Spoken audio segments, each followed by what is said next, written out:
when you're getting ready in the morning and you're exercising, or when you just need a little boost. Download Mindset and listen to your favorite motivational speeches while getting ready for the day. Your confidence isn't your beauty or your ability. It's your intent. That's one thing I know to be true about me. I don't always believe in my ability or my talent. That's fleeting. Or what happens when a speech goes bad or a meeting goes bad or a company goes bad? I don't want to predicate my confidence on that. I predicate it on my intentions. And I'll remind myself, because I actually believe I'm a good person.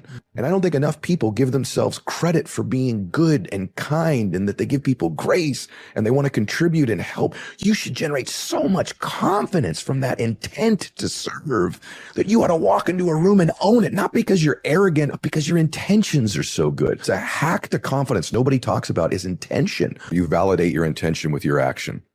I'll give you an example. One of the things right now that I'm really working on in my life, and it's not easy for me because I've lived another way. And one of the things that I've lived with a lot in my life is I think I have judged people too much and not extended enough grace. But the last 10 years of my life, man, I'm really proud of myself. I've extended grace to people. I feel better about me when I extend grace to another person, particularly maybe when they don't deserve it in the moment. You never know what someone's carrying. You don't know the burden they're carrying. It hurt people hurt people. People in pain typically will create pain for other people. Greatness is walking into a room and shifting the energy. And the way that you do it is, to me, it's just really speaking truth to people. And sometimes in a kind way, speaking truth to them about their behavior and their conduct and letting them know that you're better than this. You are better than the way you're conducting yourself. You're better than this. Truth, I think, vibrates at the highest frequency. But when you don't address someone's behavior that's toxic towards you, you're not operating in truth. And what happens is you reduce your own vibrational frequency, and that can get worse. So the way you rise above and shift the energy in the room is actually by operating in truth with somebody. I love you. I believe in you. And that's why I'm going to tell you the truth. This thing you're doing right now, this way you're handling yourself is it's so beneath who you really are. You're capable of so much greater. If you've sown enough seeds into someone, they know your intention. I think you can challenge people. I think great people are good at challenging other people. And then if you operate in truth, man, your frequency's vibrating real high. You can shift an environment and shift the energy. I think a lot of people feel inadequate about that. Like, I'm not qualified. There's nothing great about me. Like, I've not achieved something. Or the other thing they do is they hold their sins or mistakes of their life as like weapons against themselves. You don't know about my divorce. You don't know that I did this thing I'm not proud of. You don't know I had this business failure. I've gained some weight. And so I made a commitment to get fit and I'm not anymore. I'm not qualified to shift the energy or change other people. When my dad got sober, it changed our entire family's life. And after I wrote my book and after my dad passed away, I woke up one night, it was like 3 a.m. and I was crying and kind of startled my wife. And she's like, "What's going on, babe?" I said, "Babe, I just realized something. Here I am, 52 years old. My dad had been sober for 35 years. That's never dawned on me." I went, "Someone helped my dad." She goes, "What, honey?" I said, "Someone helped Dad. And that person changed my entire life." Like, that act of helping one person, the ripple effect is I'm his son, and I've been blessed to reach millions of people around the world. That person doesn't know that helping my dad changed millions of lives. And she goes, "My gosh, that's incredible." I said, "That's not the most incredible thing. The most incredible thing is what qualified that man to help my dad, who I didn't know who he was at the time." She goes, "I don't know." I said, "Not how stupendous, not his amazing achievements. What qualified him to help my dad was that he was also an alcoholic at one time. He was a drug addict. He lied. He lived in the shadows. In life, it's not that you're better than these people. It's that you can help people that used to be like you, that you used to operate in a way that didn't serve you. Maybe you behaved in a way that wasn't conducive with your character. Because of that, you're qualified to help people that are operating that way. So you're immensely qualified in life to shift other people if you're willing to be vulnerable and reveal your imperfect. You don't connect with anybody by going, "I'm amazing." That's not the truth. It's you're revealing your imperfections that connects you with people. You were born to do something great with your life. And when you were a little boy or a little girl, there was probably one person who made you feel that way. And you ought to give yourself the gift right now of who is that person? When you're a little girl or a little boy, they made you feel special. And there's probably only one, maybe two. Maybe it was your parents or your grandmother or grandfather, a coach, a a religious figure. There's someone that was in your life and you felt something about you because of the way they looked at you or spoke to you. And the amazing thing about that is they were right. Honor them with who you become. Honor them with the life you build. Honor them with the choices you make. And take that belief and use it as fuel in your life to have some strength and confidence to shift other people's lives. Your identity, your personal belief in yourself. Your identity is like the thoughts, beliefs, and concepts you hold to be most true about you. You've developed a false belief system in yourself of what you need to know to take action. And so successful people are willing to step into the unknown and the unprepared more than people who are unsuccessful. So procrastination is really saying, I got to know a little more. I got to prepare a little bit more. I got to get a little bit more ready, a little bit more ready, a little bit more ready. And you keep raising the readiness quota to a point where you never take action. And so you got to get to this point where you're like, I'm going to get into the room. I'm going to start to write that paper. I'm going to start the book. I'm going to get into that and I'll figure it out when I get there. And most people that are successful have this internal belief system that I don't need to know everything to take action. I just need to know enough to get in the room and I'll figure it out from there. And there's really three things, whether you believe in whatever your spiritual beliefs are. But if I was the adversary or the devil, what would I do to try to get you off track? There's really three things. The first thing I would do is I get you to doubt. 3 Ds. I'll get you to doubt. The second thing is I'll get them discouraged. I'll have a real critic.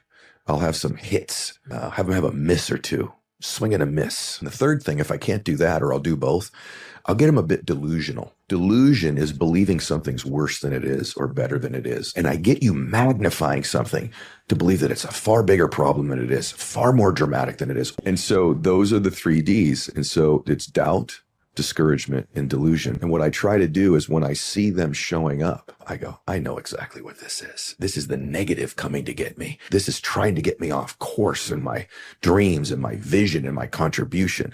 And I am not going to let other people be cheated because I doubt and I'm discouraged and I'm delusional. And so I really focus when those things come up and I identify them when they're there and I root them out because I know where they're coming from and they're not coming from good. They're not coming from God. They're not coming from high vibrational frequency. They're coming from the worst of the worst. And so I absolutely rid them out when they show up.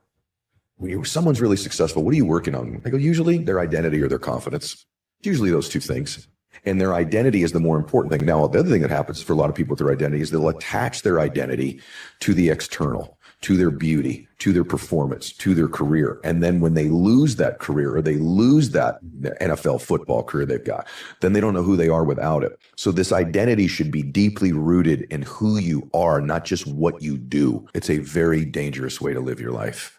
When your identity is tied up in what you do rather than who you are, you're in a very dangerous place. Because if it's tied to those things and then they don't exist, you're completely lost without them. There's not a lot of depth to that identity that is long lasting when it's attached to what we do or what we look like or what we've achieved. I just met someone the other day who I knew immediately they lacked a strong identity because they immediately just resumed me.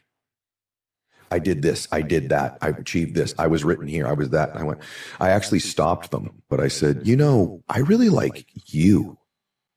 I like you. What impresses me is you, who you are, your kindness. She's brilliant, by the way, this woman too.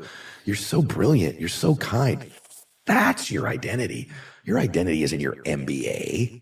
Your identity isn't your career. That's not your identity, but they've linked it to that. And it is a dangerous way to live your life. And it's not a deep way to live your life. A deep way to live your life where you can make impact in multiple areas is to root your identity in who you are, those intentions, the things that you believe to be true, your character, the way you conduct yourself, your value in life. That's where identity is deeply rooted, not in the external. It's okay to be proud of your degree or your career or your company. That's different. Being proud of something and having a sense of, gratitude for what you've achieved, that's great. But when you link your identity to it, you're in a dangerous and shallow place. I'm conscious of something I think most people are oblivious to. And here's what it is. You are always making people feel something. Most people aren't aware of this. No matter what, you're making them feel something. It could be they could feel important and needed and loved. They could feel slighted and invisible.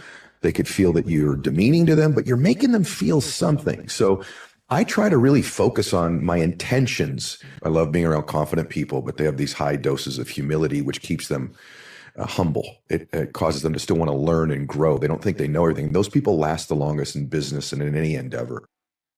Same time, if somebody doesn't have a lot of confidence, you feel like you're carrying those folks, your friends, through life all the time. And I think to some extent, there's this wiring that happens when you're a child. And so some of the wiring I've recently discovered, I had Bert Kreischer, the comedian, on my podcast, and it sort of came out of me when he was there. Bert's a very well-known drinker, and it's almost a joke about how much that he drinks. And I asked him, I said, Bert, what kind of a husband or father do you think you are? And he said, I think I'm a 10 out of 10. And I think he is. And I told him, I said, I just discovered something about myself, brother. And it was that my dad's drinking. It wasn't just that I was worried, is he going to get in a fight? Is he going to be mean? Or mom and dad going to have a disagreement? I said, what happened was I worried about my dad. Is he going to come home tonight? Is he safe? Is he in danger? And that wired into me as a little boy, the neurology, the pattern of worry and fear. And so as I've gotten to be an older grown man, I've uncovered that the last year or two. I have a pattern where I have a tendency, my emotional home, so to speak, as I go back to worry and fear. And I don't want to live that way. And so I've been working on unwiring that. That's the thing I've been working most on my healing journey is, it's okay. Everything's going to be okay. I'm blessed. I'm favored. And it's undoing that wiring of worry and fear, because we all have an emotional home. We all have 3 or 4 emotions that no matter what happens in a given week or month, we're going to get it. So if your emotional home is anger or worry or fear or frustration, no matter what the external conditions are, you're going to find a way to get your hit of it. Conversely, if your emotional home is peace or equanimity or bliss or ecstasy, passion, focus, you'll find a way on a regular basis to get that emotion that you're familiar with, because we're wired for it in our bodies and in our minds to be familiar with those emotions. So I just chose, what are the emotions I want? Do I want to live in worry and fear? Even though my external life is so great, I still have a tendency to worry and live fearfully.